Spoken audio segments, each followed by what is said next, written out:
we all welcome you in India's best learning platform, Upcoming IAS, and today we are going to deal with some current affairs issues.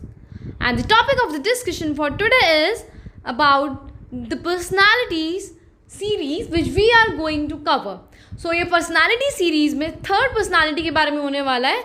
And you all know कि अभी सरदार वल्लभ भाई पटेल की birth anniversary गई थी, वो 147th birth anniversary थी. तो हम सरदार वल्लभ भाई पटेल के बारे में ही जानने वाले हैं. So let's discuss about him. तो आपको पता है कि उन्हें आयरन मैन कहा जाता है इंडिया का, और उन्हें यूनिफायर भी कहा जाता है मॉडर्न इंडिया का. इसीलिए इनके बर्थ एनिवर्सरी को, जिस दिन इनका बर्थ हुआ था, मीन्स 31 अक्टूबर को राष्ट्रीय एकता दिवस मनाया जाता है.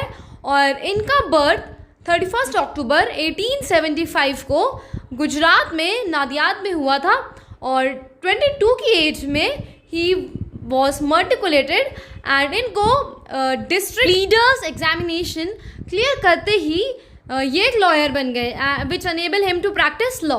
एंड क्योंकि ये लॉयर बन गए थे तो 1900 में इन्होंने खुद का अपने एक डिस्ट्रिक्ट लीडर में इंडिपेंडेंट ऑफिस खोला गोधरा के अंदर. एंड 2 साल बाद ये बोरसाट शिफ्ट हो गए, यहाँ पे मूव कर गए.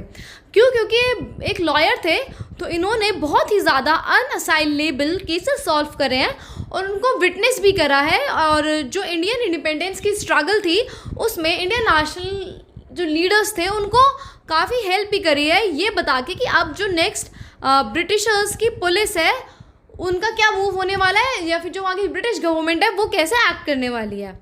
एंड देन 1917 के अंदर इनकी लाइफ कम्प्लीटली चेंज हो जाती है. क्योंकि ये मोहनदास करमचंद गांधी से मिलते हैं and then he get influenced by him.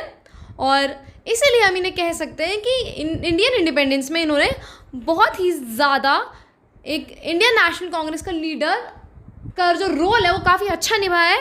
तो हम देखते हैं कि जो सरदार वल्लभ भाई पटेल की लाइफ में वो कौन से की मूवमेंट्स है जिसलिए इनको बोला जा रहा है कि ये आयरन मैन है एंड ये यूनिफायर ऑफ मॉडर्न इंडिया है. तो पहले था सिविल डिसोबीडिएंट मूवमेंट. और इन्होंने क्या किया था, 1928 में जो सत्याग्रह मूवमेंट चल रहा था गुजरात के अंदर, उसमें इन्होंने सरदार टाइटल को था वो गेन किया था, क्योंकि इनका नाम सिर्फ और सिर्फ वल्लभ भाई पटेल था. सरदार इन्हें टाइटल है जो कि बरदौली के सत्याग्रह में इनको मिला था. Then if I talk about कि क्विट इंडिया मूवमेंट, तो क्विट इंडिया मूवमेंट में भी इन्होंने बहुत ही ज़्यादा एक लीड रोल प्ले किया है. कैसे कि इन्होंने 1942 के अंदर बहुत ही ज़्यादा मास लेवल पे लोगों को गैल्वनाइज किया था, इस मूवमेंट के बारे में बताया था.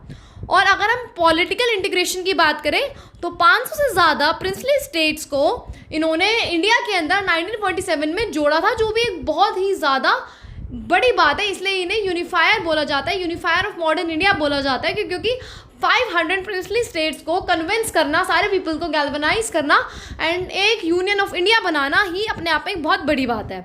एंड सरदार वल्लभ भाई पटेल ने इंडिपेंडेंस के बाद भी इंडिया को सर्व कर रहा है. इनका जो सफ़र था वो सिर्फ इंडिपेंडेंस तक ही नहीं था, जितने भी बाकी लीडर्स थे उसके बाद भी, इंडिपेंडेंस के बाद भी उन्होंने इंडिया को सर्व किया है. और इंडिया में बहुत सारी ऐसी प्रॉब्लम्स थी जो पार्टीशन को लेके थी, कि जो रिफ्यूजीज़ आए थे, जो पीपल थे, वो कहाँ जाएंगे, तो वो भी उन्होंने बहुत ही ज़्यादा हिम्मत से और बहुत ज़्यादा होशियारी से उन प्रॉब्लम्स को रिहेबिलिएट करवाया था. क्योंकि ये 1947 भी इंडिया में एक ऐसी पोस्ट पे थे, लाइक ये डिप्टी प्राइम मिनिस्टर थे, then minister of home affairs में भी ये थे, then minister of information and minister of state भी ये थे. तो इन्होंने बहुत ज़्यादा करेज से और बहुत ही ज़्यादा फोरसाइटनिंग से उस टाइम पे जो सिचुएशन थी उसे डील किया था. बट देन इनकी 15 दिसंबर 1950 को डेथ हो जाती है. और जो आज हम कच्छ से कोहिमा, कारगिल एंड जिसे हम कन्याकुमारी भी कहते हैं, ये ट्रैवल कर पाते हैं ना, एक ब्यूटीफुल लैंड को देख पाते हैं, विटनेस कर पाते हैं, ये भी सिर्फ और सिर्फ सरदार वल्लभ भाई के पटेल के कारण ही था. दैट्स वाई मैंने आयरन मैन कहते हैं. तो हम अपना सेशन यही एंड करते हैं. I hope you learned a lot, enjoyed a lot. Thank you so much and have a nice day ahead. Do your best study and stay tuned for the next update.